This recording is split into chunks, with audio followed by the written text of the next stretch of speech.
अस्सलाम वालेकुम friends, welcome back to my channel Laiba health tips. Viewers, आज मैं आपके साथ शेयर करूंगी उन लड़कियों के बारे में जो ख़ास तौर पर चाहते हैं कि उनका रंग गोरा हो।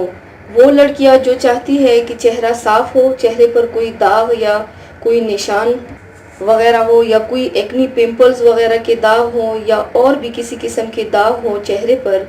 और वो लड़कियां जो चाहती है कि हमारा चेहरा बेदाग हो जाए, और ख़ास तौर पर वो लड़कियां जो चाहती है कि उनकी स्किन वाइटन हो। तो उन लड़कियों के लिए एक बेहतरीन टोटका पेश करने जा रही हूँ। ये बहुत बेहतरीन और आजमूदा टोटका है। इसके इस्तेमाल से बेहतर रिजल्ट आएगा इंशाल्लाह। ये टोटका स्किन वाइटनिंग के लिए है। ये मर्द और औरतें दोनों इस्तेमाल कर सकती हैं। चेहरे को बेदाग करने के लिए इस्तेमाल कर सकती हैं। बहुत ही बेहतरीन टोटका है। इस टोटके के फ़वाइद बहुत ज़्यादा है और किसी किस्म का कोई नुकसान नहीं है। तो चलिए शुरू करते हैं, पर इसके पहले प्लीज़ मेरे चैनल को सब्सक्राइब कर लीजिए और बेल आइकन को दबाइए एवरी लेटेस्ट ब्यूटी अपडेट को सबसे पहले पाने के लिए।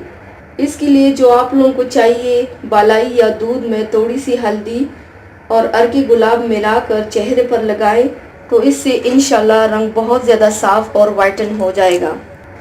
आपको पहली ही दफ़ा में बेहतरी नज़र आएगी। लड़के लड़कियां इस टोटके को चाहे रोज़ाना इस्तेमाल करें, चाहे तो हफ्ते में 2 दफ़ा इस्तेमाल कर सकते हैं। उनकी स्किन को फ़ायदा रहेगा। उनकी स्किन झुर्रियों से बच जाएगी, मज़ीद एक्नी पिंपल से महफूज रहेगी। चेहरे की रंगत में निखार आता जाएगा और रंगत में निखार बरकरार रहेगा इंशाल्लाह। अगर आप इस टोटके को हफ्ते में 2 से 3 दफ़ा इस्तेमाल करते रहें तो इंशाल्लाह आपको खुद फ़र्क महसूस हो जाएगा। तो व्यूवर्स, थैंक्स फॉर वॉचिंग। मेरी वीडियो को लाइक और शेयर ज़रूर कीजिएगा। मिलते हैं एक और नई वीडियो में, तब तक के लिए अल्लाह हाफिज़।